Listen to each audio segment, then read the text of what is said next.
Dalam episode review buku Berteologi dalam Sejarah kali ini, para pembaca diperkaya dengan tulisan yang menginspirasi sekaligus suatu refleksi kritis historis pedagogis karya Pendeta Yusak Sulaiman, PhD, dengan judul Internet dan Media Sosial sebagai Ruang Belajar Sejarah. Mungkinkah? Sebuah pengamatan awal tentang kemungkinan belajar sejarah melalui media sosial. Dengan pendekatan reflektif, kritis, Pendeta Yusak Sulaiman PhD mengajak kita masuk ke wilayah historiografi kontemporer, membaca ulang peran sejarawan, pendidik, dan juga masyarakat digital dalam membentuk kesadaran sejarah. Pertanyaannya, mungkinkah internet dan media sosial menjadi ruang belajar sejarah, bukan hanya belajar fakta, tetapi belajar memahami, bersikap, dan bertanggung jawab terhadap sejarah? Perkembangan internet dan media sosial telah mengubah cara manusia mengakses, membagikan, dan memaknai pengetahuan termasuk sejarah.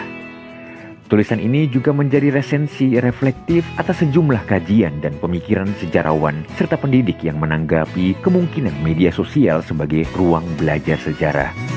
Dengan pendekatan akademis gerejawi, tulisan ini menimbang peluang dan keterbatasan media sosial dalam membentuk pemikiran historis, literasi informasi, serta tanggung jawab etis dalam pendidikan. Tulisan ini menegaskan bahwa media sosial bukan sekedar alat teknis, melainkan ruang formasi nalar, karakter, dan iman yang menuntut kebijaksanaan, daya kritis, dan pendampingan pedagogis yang serius. Tulisan ini menegaskan bahwa media sosial menghadirkan peluang pedagogis sekaligus risiko distorsi historis. Karena itu, peran pendidik dan komunitas iman menjadi krusial dalam membentuk literasi informasi, daya kritis, dan tanggung jawab etis dalam memahami sejarah di era digital yang mengajak pembaca meninjau ulang bagaimana sejarah diajarkan, diceritakan, dipercayai, dan dimaknai di era digital.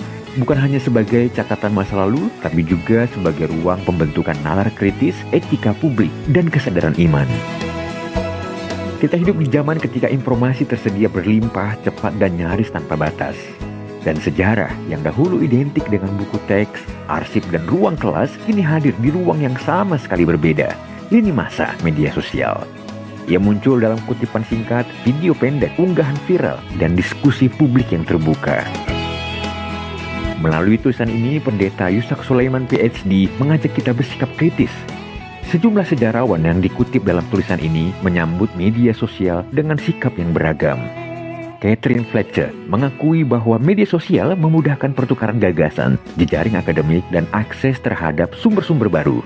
Namun ia juga menegaskan keterbatasan yang serius. Media sosial sangat lemah dalam menangani nuansa. Kedalaman, kehati-hatian, dan kompleksitas yang menjadi ciri sejarah yang bertanggung jawab seringkali tidak mendapat tempat dalam ruang digital yang bising dan serba cepat. Sejarah yang tidak bombastis dan sensasional mudah diabaikan. Jeremy Black melihat internet sebagai kekuatan yang meruntuhkan monopoli narasi sejarah oleh otoritas tertentu. Ini membuka ruang bagi interpretasi alternatif dan suara yang terpinggirkan. Namun kebebasan ini juga membawa risiko, yaitu kaburnya batas antara tafsir yang bertanggung jawab dan manipulasi sejarah. Kegelisahan ini dipertegas oleh Matt Shaw yang mengingatkan bahwa media sosial membentuk gelembung informasi. Kutipan sejarah sering beredar tanpa konteks aslinya, dan media sosial menyediakan ruang diskusi tapi tidak menjamin kualitas pemahaman historis para penggunanya. Llewellyn Morgan merangkum dilema ini dengan tajam. Kita menyaksikan ledakan informasi yang luar biasa bersamaan dengan hilangnya bingkai otoritas yang menuntun. Ia menegaskan bahwa akses informasi tidak sama dengan kebijaksanaan. Kebijaksanaan lahir dari kemampuan memilah, menilai, dan memahami konteks. Dalam konteks akademik, Jennifer Hart memperkenalkan figur Twitter historian, sejarawan yang hadir di ruang publik digital dan ikut membentuk percakapan sosial. Kehadiran ini membuka peluang dialog yang luas, tetapi juga membawa risiko etis dan profesional, terutama ketika batas antara identitas personal dan peran akademik menjadi kabur.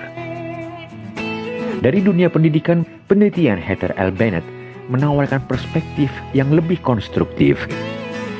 Melalui studinya terhadap mahasiswa, ia menunjukkan bahwa media sosial dapat membantu mengembangkan empati historis, dan kesadaran akan makna sejarah, asalkan dipandu secara serius.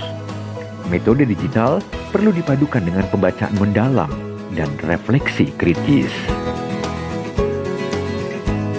Disinilah pesan utama tulisan ini menjadi jelas, yaitu peran pendidik termasuk pendidik dalam komunitas iman bukan sekedar mentransfer informasi, melainkan membentuk literasi informasi, daya kritis, dan tanggung jawab moral dalam berpengetahuan. Tulisan ini juga menyoroti persoalan metodologis ketika Jason Steinhauer dan Catherine Weller membahas media sosial sebagai sumber primer sejarah. Unggahan, komentar, dan tren digital dapat menjadi arsip zaman. Namun di sini muncul tantangan serius, yaitu bias demografis, kepemilikan data oleh korporasi, serta fakta bahwa apa yang viral tidak selalu representatif. Media sosial merekam kehidupan, tetapi tidak pernah secara utuh.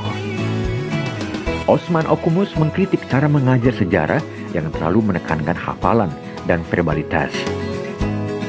Media sosial dengan sifat partisipatif dan dialogisnya membuka peluang pembelajaran yang lebih hidup.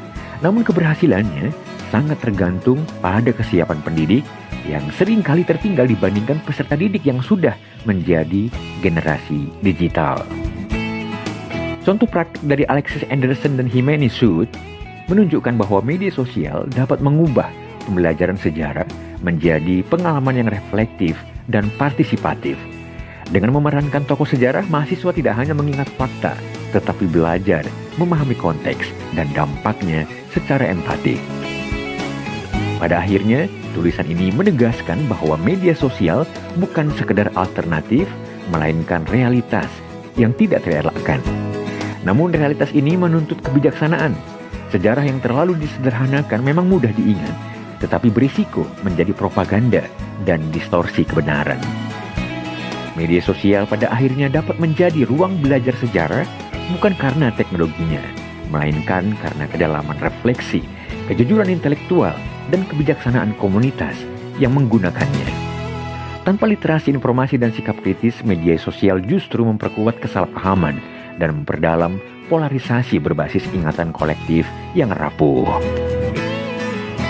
Bagi komunitas gerejawi dan kampus yang hidup di persimpangan iman dan intelektualitas, refleksi ini memiliki makna yang mendalam.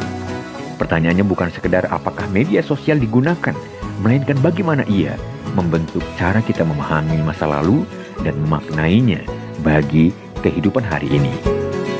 Sejarah bukan hanya soal pengetahuan, tetapi pembentukan karakter dan iman. Dan di tengah banjirnya informasi, kita dipanggil bukan hanya menjadi pengguna teknologi yang cakap, tetapi penata layanan pengetahuan yang bertanggung jawab.